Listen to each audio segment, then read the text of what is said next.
ठीक है। तो टॉपिक है ऑप्टिकल इंस्ट्रूमेंट्स। ऑप्टिकल इंस्ट्रूमेंट्स किन्हें कहा जाता है? अब कुछ ऐसे इंस्ट्रूमेंट्स बनाए गए, लोगों ने बनाए हैं जो कि आपको बहुत ही छोटी चीज़ों को या बहुत ही दूर जो ऑब्जेक्ट्स हैं उन्हें क्लियरली देखने में हेल्प करते हैं। यानी अगर ऑब्जेक्ट इतनी छोटी हो कि हम सीधे अपनी आंखों से उसे ना देख पाएं या इतनी दूर हो कि हम उसे ना देख पाएं, तो फिर हम कुछ इंस्ट्रूमेंट्स का यूज करते हैं जिन्हें हम कहते हैं ऑप्टिकल इंस्ट्रूमेंट्स। ठीक है ना। तो instruments that help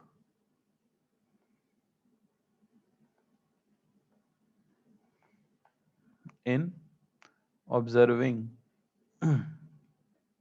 very small or very far away objects clearly are called optical instruments। अब ये तो बात हो गई कि होते क्या है वो ऑप्टिकल इंस्ट्रूमेंट। में पढ़ने के लिए सबसे पहले आपको जानना जरूरी है ह्यूमन आई के बारे में। ठीक है ना। मैं बहुत जल्दी से बताऊंगा क्योंकि ह्यूमन आई हमने बचपन में पढ़ा होता है, प्लस अगर आप बायोलॉजी वाले मेडिकल वाले स्टूडेंट्स को तो ये पता ही होगा। तो ह्यूमन आई बेसिकली हमारी आंख के अंदर एक लेंस होता है। कौन सा लेंस होता है? कॉन्वेक्स। ठीक है ना। Convex lens is present in the eye. अब मैं डायग्राम बना रहा हूँ, दिल पे मत लेना, बहुत बेकार सा डायग्राम बनेगा। ठीक है। तो आंख कुछ इस तरह की होगी अंदर से अगर उसे देखा जाए। ठीक है ना। यहाँ आपकी कुछ नर्व्स होती हैं, यहाँ पे आपकी सीलियरी मसल्स होती हैं, और ये हो गया आपका लेंस। मेन इंपॉर्टेंट चीज़ें जो हैं आंख के बारे में फिजिक्स के पॉइंट ऑफ व्यू से, वो है कि ये आपके पास एक कॉन्वेक्स लेंस है, यानी कन्वर्जिंग लेंस है। जो बैक पोर्शन होता है आंख का उसे हम कहते हैं रेटिना। तो रेटिना के ऊपर अगर आपकी लाइट रेस गिरती हैं और वहां पे इमेज का फॉर्मेशन होता है, तो आपको क्या होता है, कोई भी चीज दिखने लग जाती है। अब इस लेंस के बारे में एक खास बात है, हमने अभी तक लेंस पढ़े हैं तो उनकी एक डिफाइंड फोकल लेंथ होती है। ठीक है ना। But due to motion of muscles, जो मसल्स हैं हमारी आंख में, उनकी मदद से the focal length the focal length of eye lens is adjustable.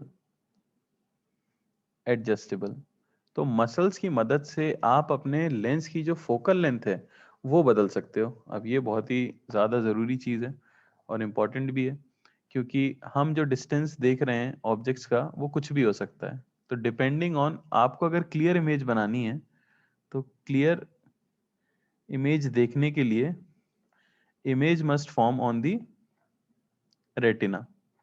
Image must form on retina. अगर आपको कोई चीज़ एकदम साफ साफ देखनी है तो उसकी इमेज एकदम रेटिना पे बननी चाहिए। ठीक है ना।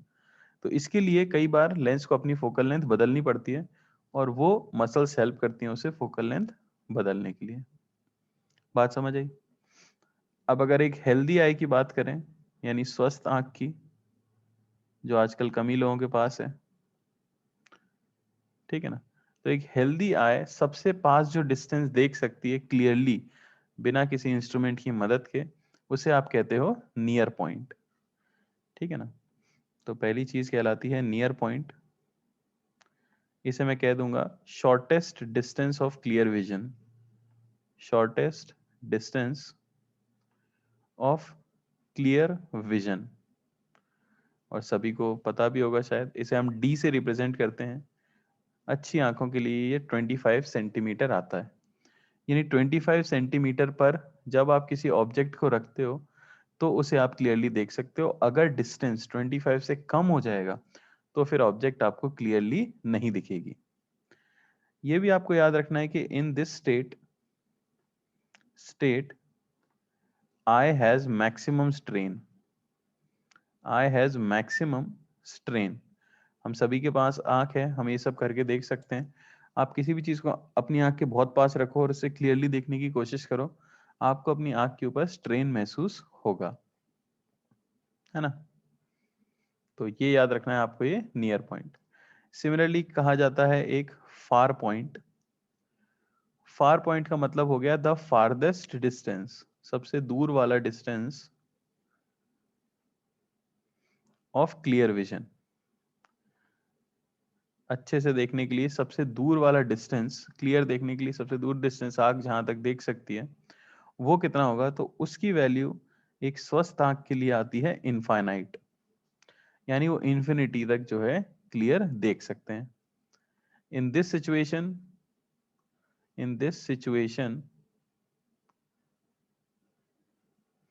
आई is relaxed, I is relaxed. अब देखो इन्फिनिटी असलियत में इन्फिनिटी तो नहीं होता, इन्फिनिटी का मतलब होता है बहुत ज्यादा दूर, ठीक है। तो बहुत ज्यादा दूर अगर कोई ऑब्जेक्ट हो और उसे आप देखने की कोशिश करोगे तो आपकी आंखों पे कोई स्ट्रेन नहीं पड़ने वाला, आप उसे देख सकते हो अगर आपकी आंखें सही हैं तो हेल्दी आई के लिए ये सारी चीजें हमें याद रखनी है। सबसे इंपॉर्टेंट क्या है, शॉर्टेस्ट डिस्टेंस जो आप क्लियरली देख सकते हो वो आपका 25 सेंटीमीटर है। सबसे दूर का डिस्टेंस जो आप क्लियरली देख सकते हो वो आपका इनफाइनाइट है। और फोकल लेंथ जो आपके लेंस की है, जो आंख के अंदर कॉन्वेक्स लेंस है, वो लगातार बदल सकती है डिपेंडिंग ऑन सिचुएशन। और क्लियर इमेज फॉर्मेशन के लिए इमेज कहाँ बननी चाहिए, रेटिना पर बननी चाहिए।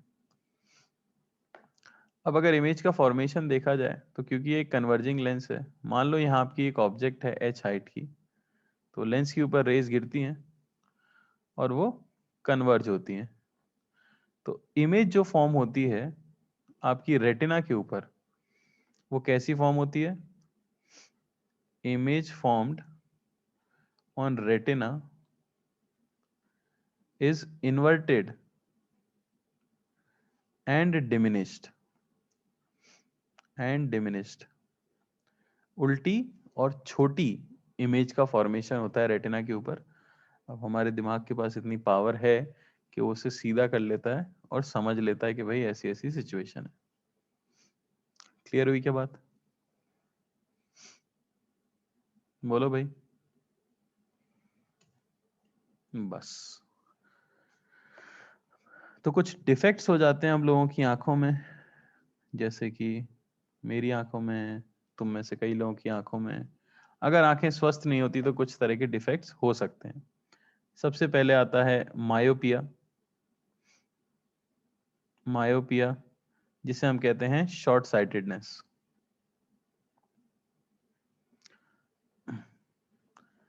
शॉर्ट साइटेडनेस में क्या हो जाता है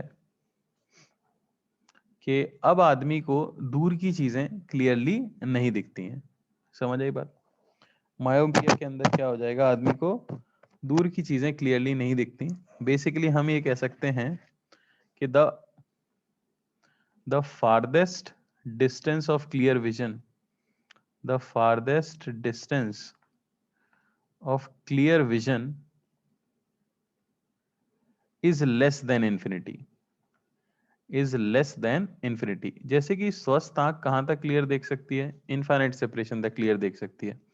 पर अगर आपको ये समस्या हो गई है मायोपिया, ठीक है ना, शॉर्ट साइटेडनेस अगर आपको हो गई है तो फिर आप इन्फिनिटी तक क्लियर नहीं देख पाते हो, उससे कम डिस्टेंस तक क्लियर देख पाते हो। अब डिपेंडिंग ऑन आपकी स्थिति कितनी खराब है वहां तक लोग देख पाते हैं। कुछ लोग देख सकते हैं, हो सकता है 50 सेंटीमीटर तक, कुछ 1 मीटर तक, कुछ 500 मीटर तक, इसीलिए डिफरेंट डिफरेंट पावर्स होती हैं, है ना। अलग अलग तरह की पावर लाते हो आप। तो ऐसी सिचुएशन में हो क्या रहा होता है कि इमेज का फॉर्मेशन रेटिना के पहले हो जाता है। The image is formed in front of the retina, in front of the retina, ठीक है ना। तो फिर आपको एक ब्लड इमेज दिखती है, blood image is seen. Okay, तो रेमेडी क्या कर सकते हैं, इसे सही करने के लिए a convex lens is used. आंखों में आप लगा लेते हो क्या, एक कॉन्वेक्स लेंस। एक सेकंड रुकना, जरा चेक करना होगा मुझे। हाँ जी, तो मेरा शक सही था, कॉन्वेक्स नहीं, इसके लिए हम कॉनकेव लेंस यूज करते हैं, ठीक है ना। कॉनकेव लेंस को हम यूज कर लेते हैं, ठीक है, ताकि इमेज वापस से कहाँ फॉर्म होने लग जाए, रेटिना पे फॉर्म होने लग जाए,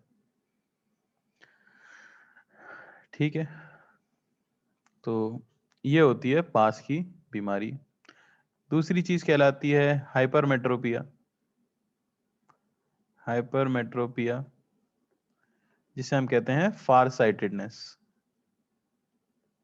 अब ये जनरली लोगों को बुढ़ापे में होती है, अगर होने लग जाए तो समझ जाओ बुढ़ापा आ रहा है, पर कई लोगों को बिना बुढ़ापे की भी हो सकती है। इसमें क्या हो जाता है, the closest distance the closest distance of clear vision, ठीक है ना, इज मोर देन 25 सेंटीमीटर्स, ठीक है ना। तो बात यह है कि हाइपरमेट्रोपिया हो तो कभी भी सकता है, जनरली देखा जाता है कि जिनकी एज जैसे जैसे प्रोग्रेस करती है तो ये समस्या देखी जाती है। तो closest distance of clear vision जो है 25 सेंटीमीटर से ज्यादा हो जाती है, इसलिए आपने देखे होंगे अगर बूढ़े बड़े लोग हैं तो उनको कुछ पढ़ने को दो तो वो आंख से दूर ले जाते हैं और फिर यूं बड़ी कोशिश करके उसे पढ़ते हैं, ठीक है ना। तो उनके लिए हो क्या रहा होता है, उनके लिए image formation is behind the retina. उनके लिए रेटिना के पीछे इमेज का फॉर्मेशन हो रहा होता है। तो उसे करेक्ट करने के लिए कॉन्वेक्स लेंस का यूज किया जाता है। कॉन्वेक्स लेंस का यूज किया जाता है। बात समझ आई?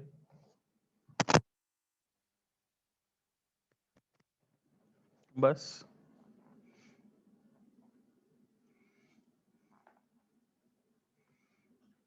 तीसरे प्रकार का कष्ट जो है, ये तो पक्का ही बुढ़ापे में देखा जाता है, जिसे हम कहते हैं प्रेस बायोपिया। इसमें ना दूर का दिखता है ना पास का दिखता है, जीवन बर्बाद हो चुका होता है। Basically the far point is less than infinity is less than infinity and a near point is more than 25 centimeters 25 centimetres. तो ऐसे केसेस के लिए बायफोकल लेंसेज का इस्तेमाल हम करते हैं।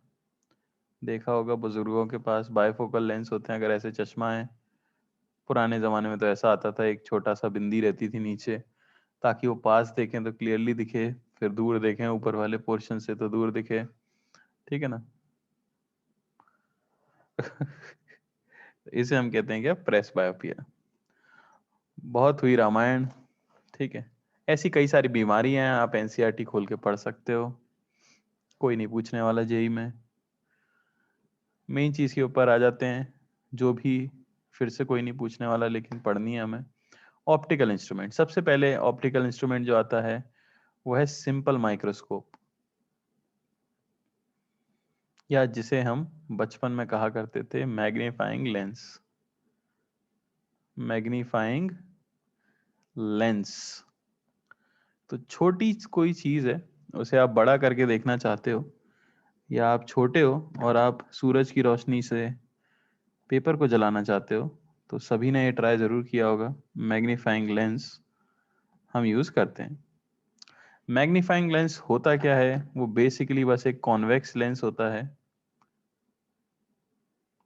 जो रेज को एक पॉइंट पे क्या कर सकता है, कन्वर्ज कर सकता है, ठीक है ना। तो सिंपल माइक्रोस्कोप के पॉइंट ऑफ व्यू से अगर आपके पास एक बहुत छोटी सी ऑब्जेक्ट है, तो आपको सिर्फ ये याद रखना होता है कि हम उस ऑब्जेक्ट को पोल और फोकस के बीच में रखें। अगर हम उसे बड़ा करके देखना चाहते हैं तो the object is placed between pole and focus of the lens, okay. और आंख को काफी पास में दूसरी साइड में रखा जाता है। ये तो आप देख ही सकते हो, सबने यूज किया है, ठीक है। तो ऐसे केसेस में erect, magnified and virtual image आपको मिलती है। अब होता कैसे है? तो होता कुछ ऐसे है कि रेज चल के आती हैं इस छोटी सी ऑब्जेक्ट से, लेंस में आपकी तरफ मुड़ने की कोशिश करती हैं, उन्हें पीछे एक्सटेंड करो तो वहां आपका इमेज का फॉर्मेशन हो सकता है। तो एक चीज तो हो सकती है इमेज का फॉर्मेशन इन्फिनिटी पे हो, और दूसरी चीज हो सकती है कि इमेज का फॉर्मेशन बेसिकली नियर पॉइंट पे हो।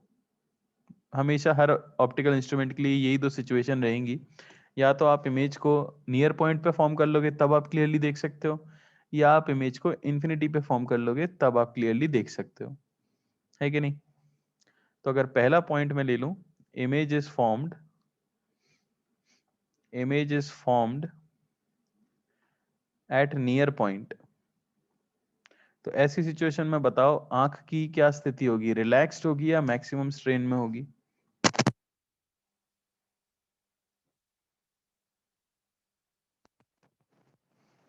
अरे बोलो, अभी बताया था मैंने। यस, तो आई इस सिचुएशन में I is under maximum strain.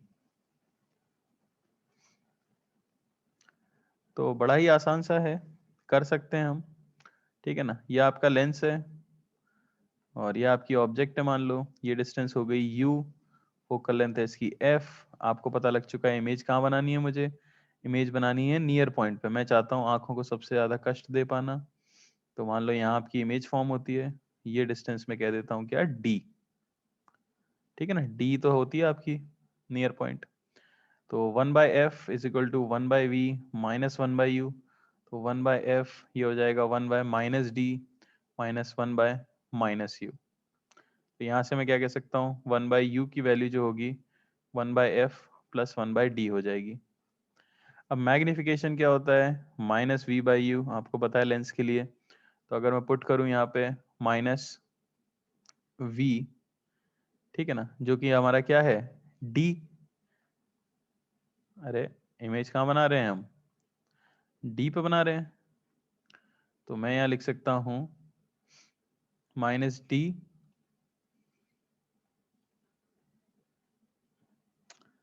ठीक है ना, बाय u। 1/u की वैल्यू कितनी है, 1/f प्लस 1/d। माइनस नहीं आता शायद मैग्निफिकेशन के फॉर्मूले में, v/u आता है सिर्फ, है ना? तो 1/f प्लस 1/d मिरर में आता है माइनस फॉर्मूला, लेंस में नहीं आता। तो m की वैल्यू जो हमें मिल जाएगी वो कितनी मिल जाएगी, d को अंदर भेज दिया जाए तो हमें बेसिकली मिलेगी 1 + d/f। तो याद रखें मैग्नीफाइंग पावर ऑफ कौन है, ये सिंपल माइक्रोस्कोप या मैग्नीफाइंग लेंस, ये होती है 1 + d/f। f जहाँ फोकल लेंस ऑफ लेंस है, और d है आपका shortest distance of clear vision. भूल गए हो तो बता दूं, 25 सेंटीमीटर। कोई कष्ट नहीं होना चाहिए। If image is formed, if image is formed at infinity, अगर इमेज को मैं इंफिनिटी पे बनाना चाहता हूं ताकि मेरी आई इज रिलैक्स्ड, आराम से रहे आंख, तो फिर क्या करना होगा, तो आप जानते हो यू बेसिकली क्या हो जाएगा, फोकस। ऑब्जेक्ट को फोकस पे रख दो, तो मैग्निफिकेशन सिंपली आपको क्या मिल जाता है, d/f। तो दोनों का फॉर्मूला अलग है, कंफ्यूज मत होना। क्वेश्चन में सिर्फ ये बोलेंगे कि find the magnification of simple microscope if the eye is relaxed या if the eye is strained.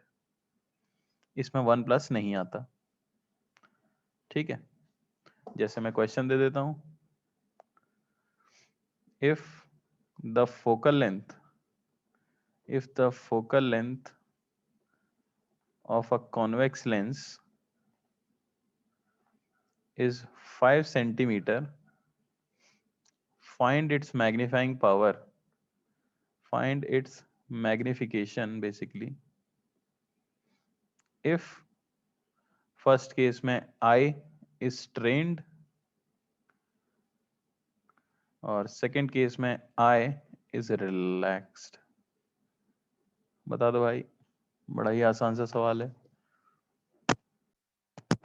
जी हाँ, देखिए तो आई स्ट्रेन्ड के केस में मैग्निफिकेशन हो जाता है 1 प्लस डी बाई एफ, यानी कि मैं कह सकता हूँ 1 प्लस डी होता है 25/5 यानी बेसिकली 6, और रिलैक्स के केस में ये सिंपली होता है डी बाई एफ यानी कि आपका 25/5 यानी कि 5। क्लियर है? ये है सिंपल माइक्रोस्कोप, काफी सिंपल है। अगली चीज आ जाती है कंपाउंड माइक्रोस्कोप। तो क्या खास है कंपाउंड माइक्रोस्कोप में?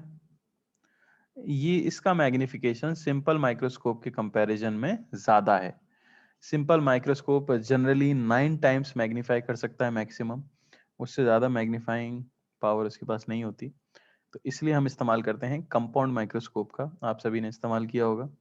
मैंने सबसे पहले अपने स्कूल में जब यूज़ किया था तो मैंने अनियन को देखा था इसके अंदर, पता नहीं क्यों हमारे सर ने अनियन दिखाई थी।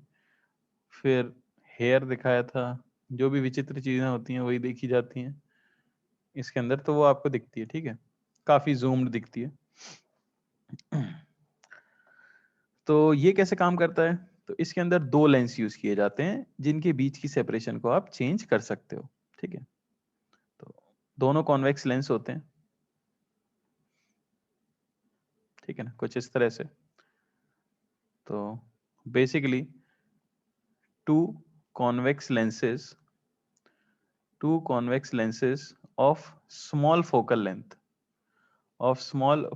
लेंथ आर यूज्ड, ठीक है ना। 2 कॉन्वेक्स लेंस यूज किए जाते हैं जिन दोनों की फोकल लेंथ कैसी होनी चाहिए? छोटी होनी चाहिए। अब ऑब्वियसली यहाँ पे मान लो कि मैंने ऑब्जेक्ट रख दी है h हाइट की, तो जो लेंस ऑब्जेक्ट के पास होता है उसे नाम दिया जाता है ऑब्जेक्टिव,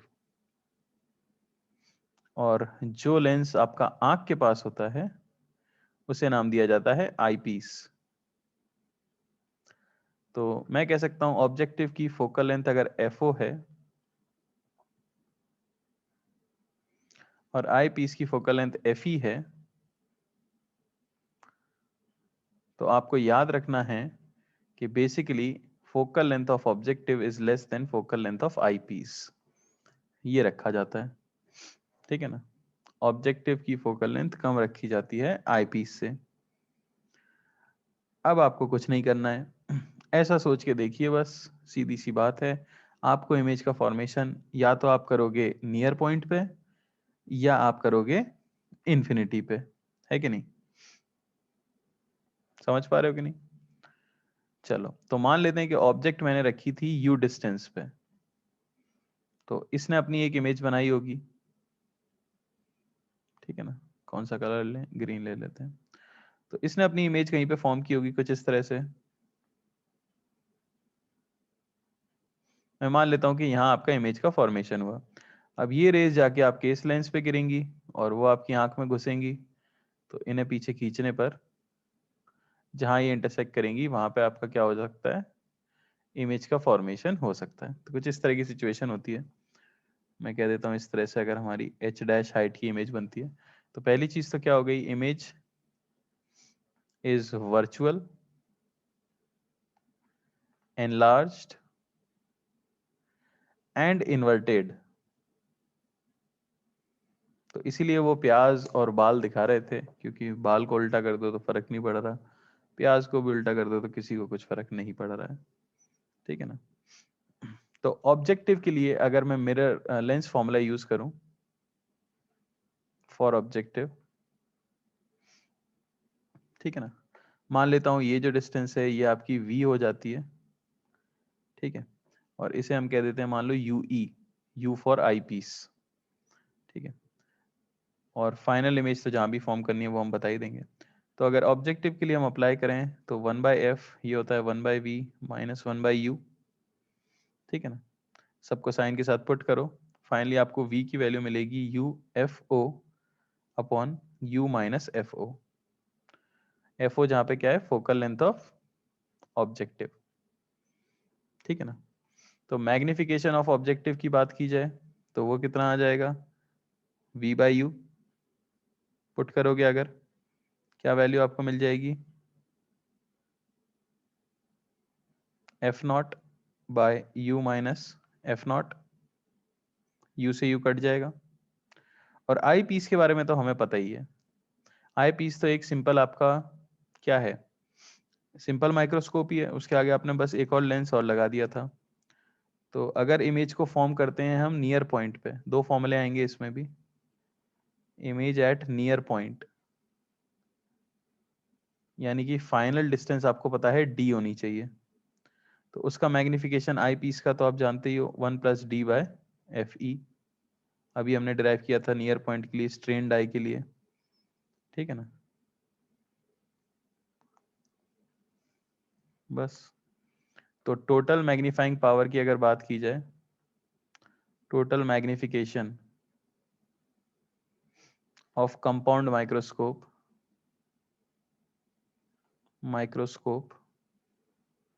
ये समझ गए ना सब लोग? अगर फार पॉइंट पर बनानी होती तो कहाँ बनता, इमेज एट फार पॉइंट अगर आपको बनाना होता तो फिर मैग्निफिकेशन ऑफ आई पीस क्या होता, d/f e। इसको तो सिंपल माइक्रोस्कोप की तरह यूज कर रहे हैं और इसके लिए मैंने निकाल लिया है क्योंकि ये कोई इंटरमीडिएट इमेज बना रहा है। तो ये फॉर्मूला आपको याद रखना है mainly. Magnification of compound microscope ये हो जाता है magnification of objective multiplied by magnification of I piece, ठीक है ना। Magnification of objective multiplied by magnification of I piece. तो फॉर नियर पॉइंट, अगर नियर पॉइंट पे इमेज फॉर्म कर रहे हो तो मैग्निफिकेशन आपको मिलता है -v/u 1+d/fe। और फॉर फार पॉइंट अगर आपको दूर बनाना है तो उस केस में मैग्निफिकेशन हमें मिलता है -v/u d/fe। Minus sign inverted image को रिप्रेजेंट कर रहे हैं हम।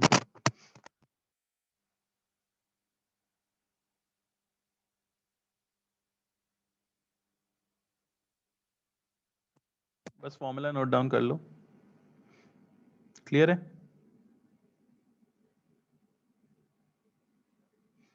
आगे बढ़ जाएं।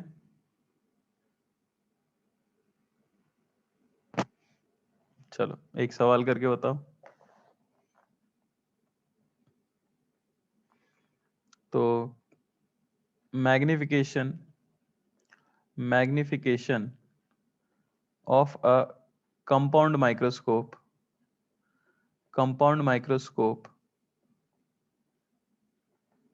is 30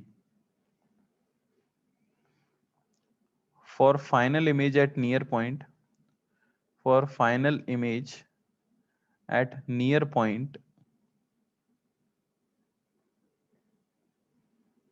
okay, find magnification of objective if focal length of eyepiece is 5 centimetre. Try करो सभी लोग। तो बिल्कुल सही जवाब दिया है भाई सबने। तो सबसे पहले तो मैग्निफिकेशन ऑफ आई पीस में निकाल सकता हूँ, ये हो जाएगा 1+d/fe, क्योंकि फाइनल इमेज नियर पॉइंट पर बनी है, तो 1+25/5 यानी कि 6। मैग्निफिकेशन ऑफ कंपाउंड माइक्रोस्कोप ये हो जाता है MO/ME, ये आपको 30 दिया है, आई पीस का आप 5 निकाल चुके हो, सॉरी 6 निकाल चुके हो, इनटू मैग्निफिकेशन ऑफ ऑब्जेक्टिव, वो आपको मिल जाएगा कितना, 5, ठीक है ना। वो आपको मिल जाएगा कितना, 5, ठीक है। मैग्नीट्यूड ही बताना होता है जनरली। चलो, तो ये था आपका सिंपल माइक्रोस्कोप और कंपाउंड माइक्रोस्कोप। वी और यू वगैरह आपको जो भी दिया जाए उस हिसाब से आप कंपाउंड माइक्रोस्कोप के लिए निकाल सकते हो, सॉल्व कर सकते हो, ठीक है। अगली चीज कहलाती है आपका एस्ट्रोनॉमिकल टेलीस्कोप। अगर आपको धरती पर रहते हुए चांद सितारे देखना पसंद है तो आप देख सकते हो एस्ट्रोनॉमिकल टेलीस्कोप से। इसका काम है बेसिकली बहुत दूर जो ऑब्जेक्ट है उसको देख पाना, ठीक है। तो इसमें भी दो कॉन्वेक्स लेंस ही यूज किए जाते हैं, बस अंतर ये है कि इसमें ऑब्जेक्टिव बड़ा होता है और आई पीस जो है वो छोटा होता है, ठीक है। तो use to see far away stars और प्लैनेट्स, ठीक है ना। इस तरह की कोई सिचुएशन होगी, इसके अंदर भी हम यूज करते हैं basically to convex lenses of small focal length, छोटी फोकल लेंथ के यूज किए जाते हैं, ठीक है ना। इसे कह दिया जाता है ऑब्जेक्टिव, ऑब्वियसली FO। इसे कहते हैं हम आई पीस, FE। अंतर बस यहाँ है कि यहाँ पे जो आपकी ऑब्जेक्ट है वो ऑब्जेक्टिव के बहुत पास ना होके बहुत दूर होती है। इनके बीच की डिस्टेंस को ऑब्वियसली हम क्या कर सकते हैं, चेंज कर सकते हैं। और यहाँ आपको याद रखना है focal length of objective is greater than focal length of I piece. तो मान लो ढेर सारी रेज दूर चांद सितारों से आके आपके ऑब्जेक्टिव के ऊपर गिरती हैं और मान लो कोई अल्फा एंगल फॉर्म करती हैं, तो ये सब एक जगह पे कन्वर्ज होंगी, ऑब्वियसली इनके फोकल प्लेन में कन्वर्ज होंगी, ठीक है ना। और फिर गिरती है मान लो इसके ऊपर, तो आंख में जाती है, फाइनली आप एक्सटेंड करोगे, यहाँ कुछ आपको इमेज मिल सकती है। तो फाइनल इमेज का एक चीज तो क्लियर हो गई, वर्चुअल है, इन्वर्टेड है, ठीक है ना। अब आपको करना क्या है ये सोच के देखो, क्योंकि आप इमेज भी क्लियरली फॉर्म करना चाहते हो, ठीक है ना। और मान लो कि हम इमेज को फॉर्म कर रहे हैं नियर पॉइंट पे, और ये जो एंगल फॉर्म होता है यहाँ पे, ये एंगल फॉर्म होता है बीटा। तो मैग्निफिकेशन टेलीस्कोप के लिए बता दिया जाता है बीटा बाय अल्फा, ठीक है ना। सिंपली बता दिया जाता है क्या, beta by alpha. Basically angle subtended by the object on the objective और angle subtended by the image on the eyepiece का रेशियो। समझ पा रहे हो। तो ये क्योंकि ऑब्वियसली फोकल लेंथ के इक्वल है, आप देख सकते हो, ये ऑब्वियसली इसकी फोकल लेंथ की इक्वल होगा FO के, ठीक है ना।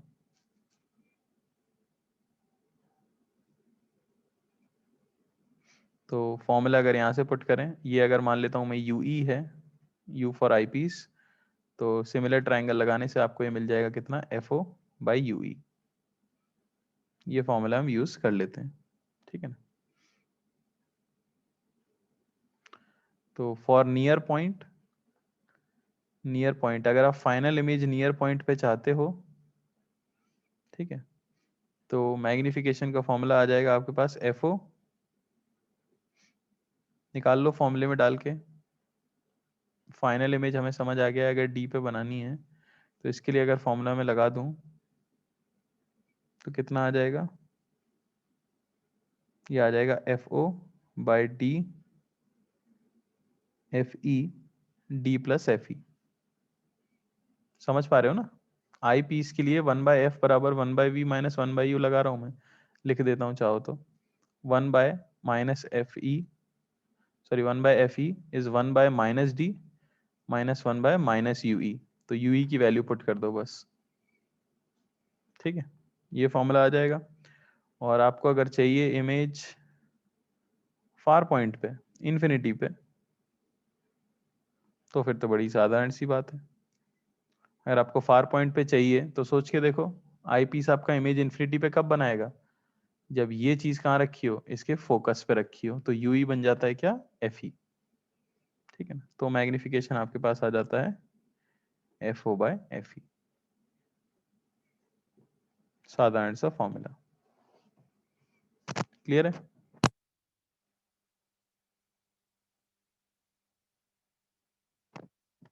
याद बस ये रखना है कि इमेज आपकी कैसी बनेगी, उल्टी बनेगी,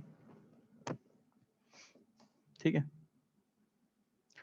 तो ट्यूब लेंथ इसके अंदर एक चीज पूछ ली जाती है, ट्यूब लेंथ अगर आपसे पूछ ली जाए कि ट्यूब लेंथ कितनी होगी, तो हम क्या बेसिकली ट्यूब की लेंथ को एडजस्ट करते हैं ताकि क्लियर इमेज फॉर्म हो। तो फार पॉइंट के लिए तो आप देख ही सकते हो, फार पॉइंट के लिए बेसिकली ट्यूब लेंथ अगर मैं बोलूं तो वो होती है FO plus UE। Far point के लिए अगर हम बात करें तो UE की वैल्यू मैं निकाल चुका हूं, ये हो जाएगी कितनी, FO प्लस, देखो UE था हमारे पास DFE by D plus FE, sorry near point के लिए, ये नियर पॉइंट के लिए। और फार पॉइंट के लिए तो आपको पता ही है UE की वैल्यू क्या हो जाती है, FE, तो FO प्लस FE। समझ आ रहा है?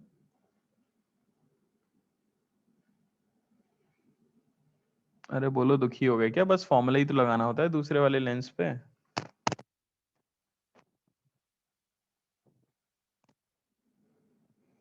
क्लियर है?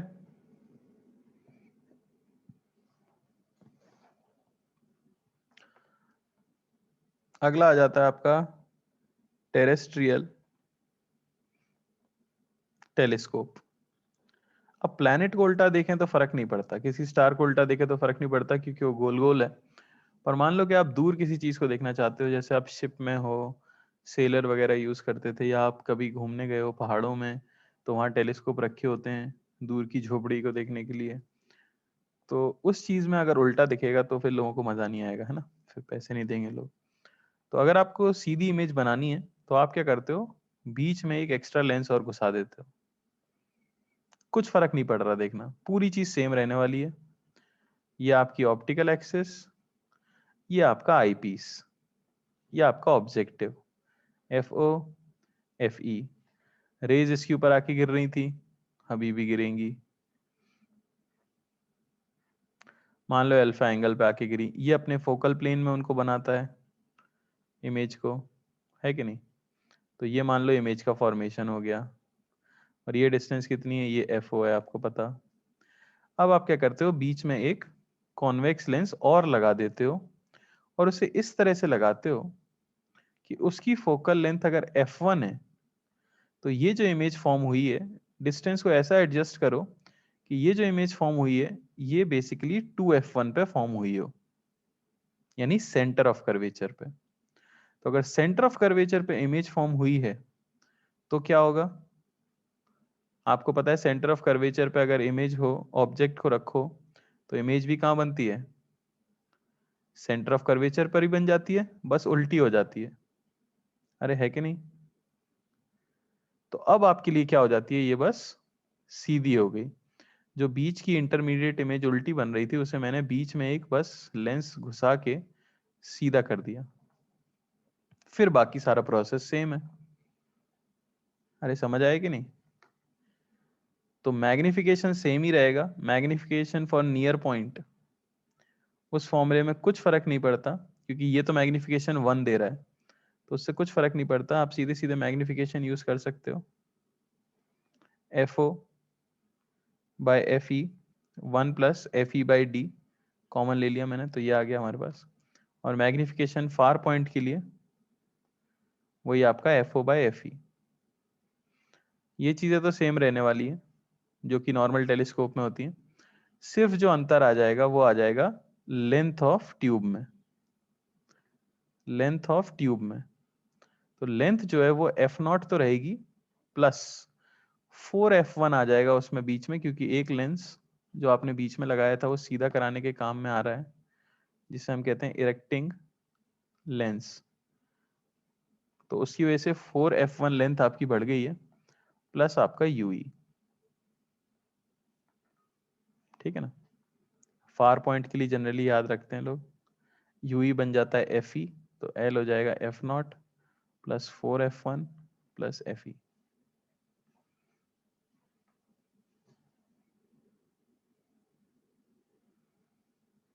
क्लियर है?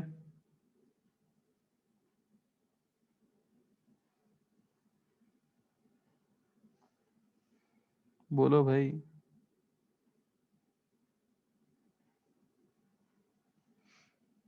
चलिए एक सवाल कर लेते हैं तो फॉर अ टेलीस्कोप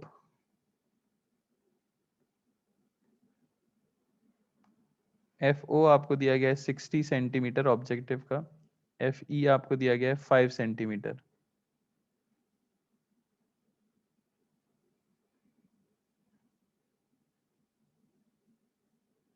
ठीक है, it is used to focus the final image at infinity, यानी infinity पे आपको फाइनल इमेज बनानी है। Okay, if the object subtends 2-degree angle on the eye, find angle subtended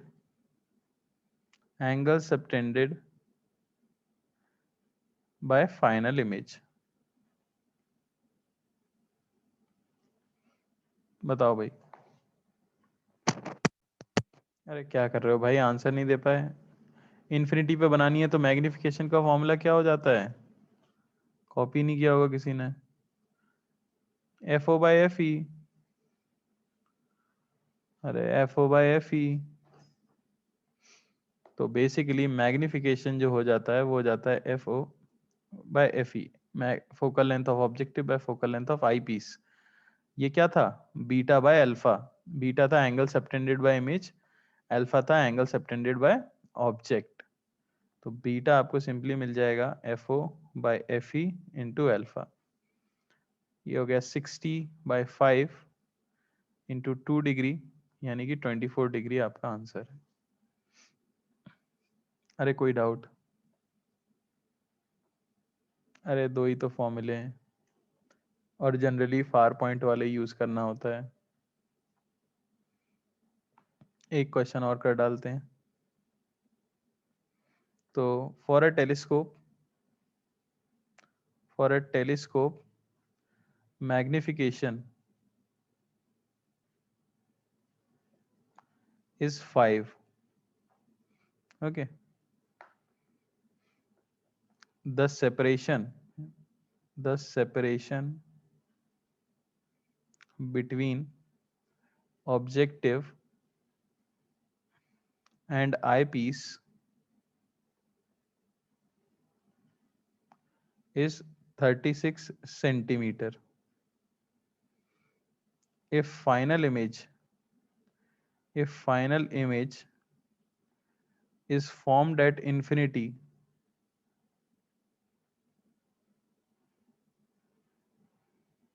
find focal length of both lenses। Objective और eyepiece दोनों की focal length आपको बतानी है।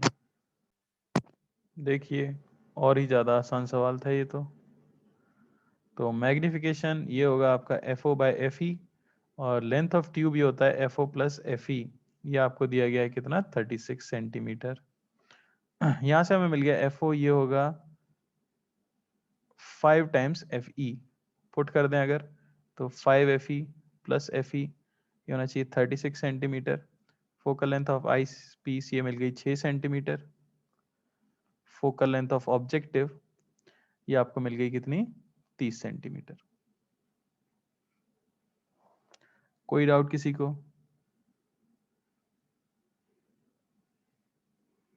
बोलो भाई।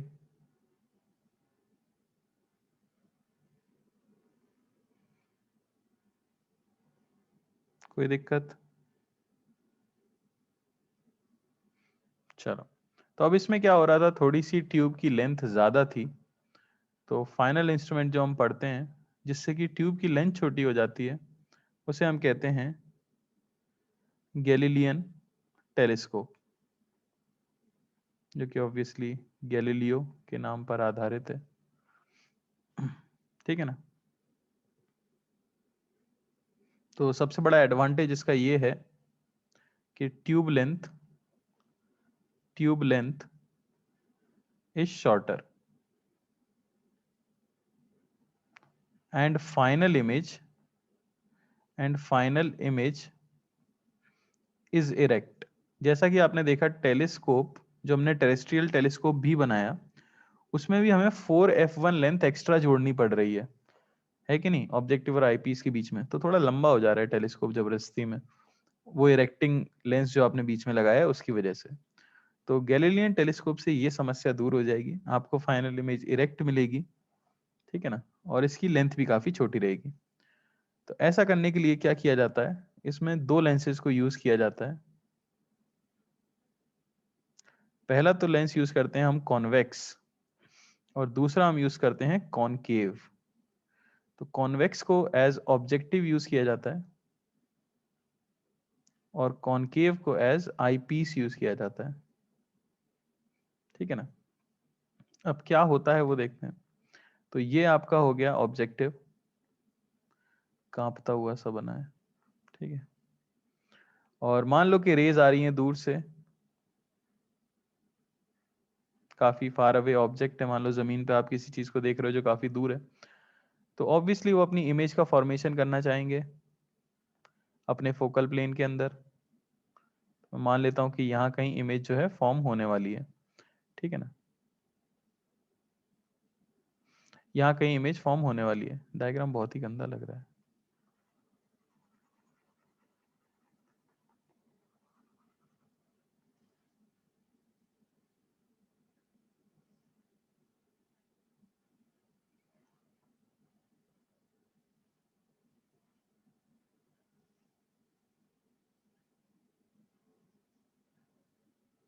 ठीक है ना।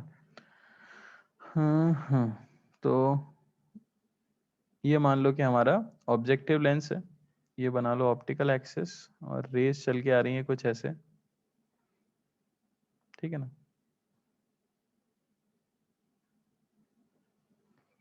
तो वो किसी एक जगह पे मीट करना चाह रही होंगी,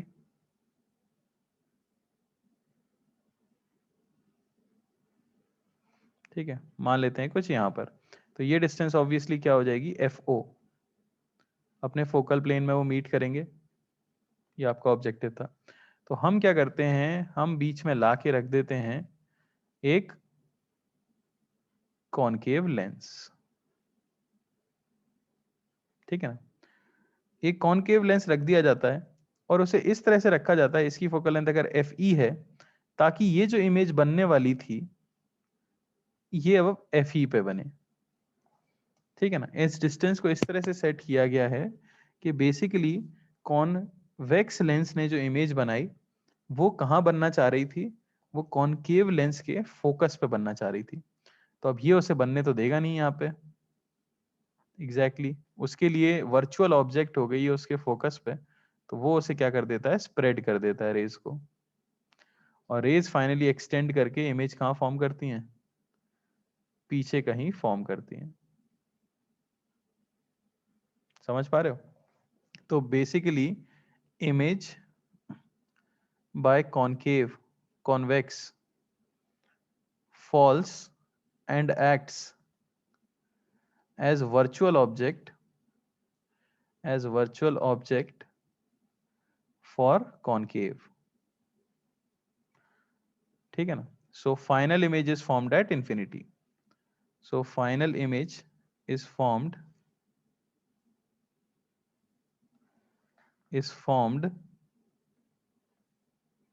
at infinity,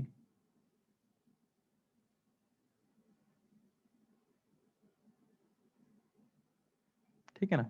तो अब इसमें लेंथ ऑफ ट्यूब काफी कम हो गई, कितनी हो गई देख सकते हो आप, लेंथ ऑफ ट्यूब,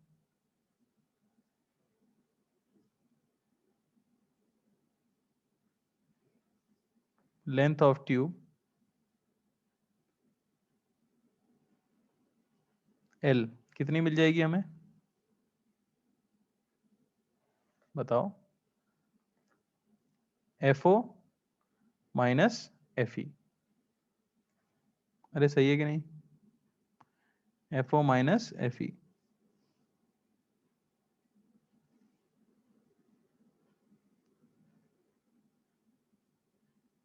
क्लियर है। कोई डाउट किसी को? ठीक है, चलो एक क्वेश्चन कर लेते फिर इसके ऊपर, अगर किसी को कोई डाउट नहीं है तो।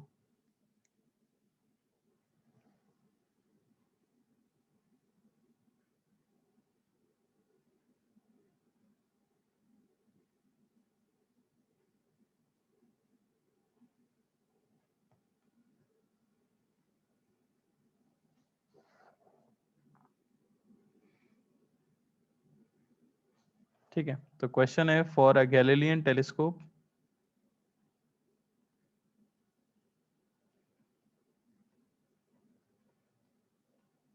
ठीक है ना। ये तो याद रखना, लेंथ ऑफ द ट्यूब कब आई थी आपकी, इमेज मैंने कहाँ बनाई है, कहाँ बनाई है, इमेज एट इंफिनिटी, और इंफिनिटी की जगह नियर पॉइंट पे बनानी होती तो ये एफ ई की जगह कुछ यू ई होता, ताकि फाइनल इमेज कहाँ बन जाए, डी पे बन जाए। समझ रहे हो कि नहीं?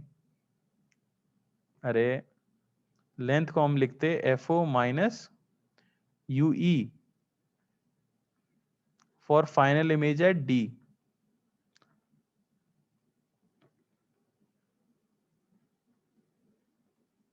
अगर हमें नियर पॉइंट पे बनानी होती पीछे इसके, तो फिर हम क्या करते, ये फॉर्मूला यूज करते। ठीक है, तो फॉर अ गैलीलियन टेलीस्कोप आपको दिया गया है कि ऑब्जेक्टिव की फोकल लेंथ है 12 सेंटीमीटर, आई पीस की फोकल लेंथ है 4 सेंटीमीटर। तो आपको बतानी है लेंथ ऑफ ट्यूब,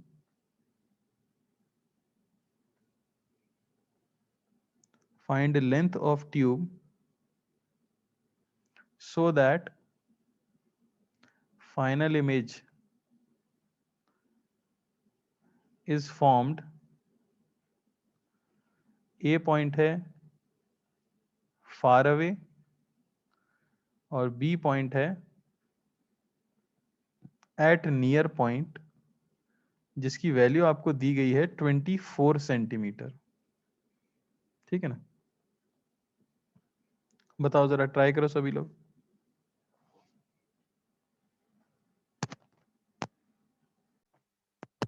हाँ भाई देखिए, तो फार पॉइंट के लिए तो बड़ा ही आसान है, लेंथ सिंपली हो जाती है क्या, F O minus F E, यानी कि 12 माइनस 4 यानी कि 8 सेंटीमीटर आपको लेंथ रखनी पड़ेगी ट्यूब की। नियर पॉइंट के लिए क्या है, नियर पॉइंट के लिए हम एक चीज जानते हैं, इस तरह का कुछ सेटअप होगा और ये डिस्टेंस इस बार एफ ई ना होके कुछ यू ई होगी। ठीक है ना, ये तो हमें पता ही है कि इस लेंस ने जो इमेज बनाई होगी अपनी खुद की, वो तो एफ ओ पर ही बनाई है। ठीक है ना, और फाइनली जो इमेज बनने वाली है कॉनकेव लेंस के द्वारा, वो फाइनल इमेज बननी चाहिए डी पे। तो वर्चुअल ऑब्जेक्ट वाला फॉर्मूला इसके लिए लगाया जाए फॉर कॉनकेव लेंस, तो 1/f ये होना चाहिए 1/v माइनस 1/u। अगर मैं लगा दूं, इसकी फोकल लेंथ हमें दी गई है कितनी, 4, तो -1/4 क्योंकि ये कॉनकेव है, 1/v पीछे की साइड है -d, -1/u, u इसका पॉजिटिव है। अरे है कि नहीं, बस 1/u आपको यहां से मिलेगा 1/4 -1/24। ठीक है ना, सॉल्व करेंगे, u की वैल्यू हमें मिल गई 24/5 सेंटीमीटर, तो आपको u ही मिल गया है 24/5 सेंटीमीटर। तो लेंथ अब हो जाएगी कितनी, एफ ओ माइनस यू ई।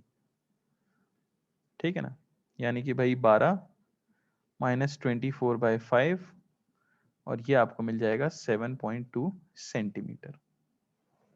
तो बड़ा ही आसान सा है। पहले केस में तो आपको कुछ करना ही नहीं होता, अगर इमेज इन्फिनिटी पे बनानी है। इमेज अगर आपको नियर पॉइंट पे बनानी हो तो सिर्फ कॉनकेव लेंस के लिए यू फाइंड कर लो। एक बार आपको बस यू मिल गया फाइनल इमेज को डी पे बनाते हुए, तो एफ ओ माइनस यू से आप लेंथ ऑफ द ट्यूब बता सकते हो। ठीक है क्या, कोई डाउट? तो यहाँ खत्म हो जाता है भाई आपका ऑप्टिकल इंस्ट्रूमेंट, और साथ ही खत्म हो जाता है क्लास 12th का सिलेबस।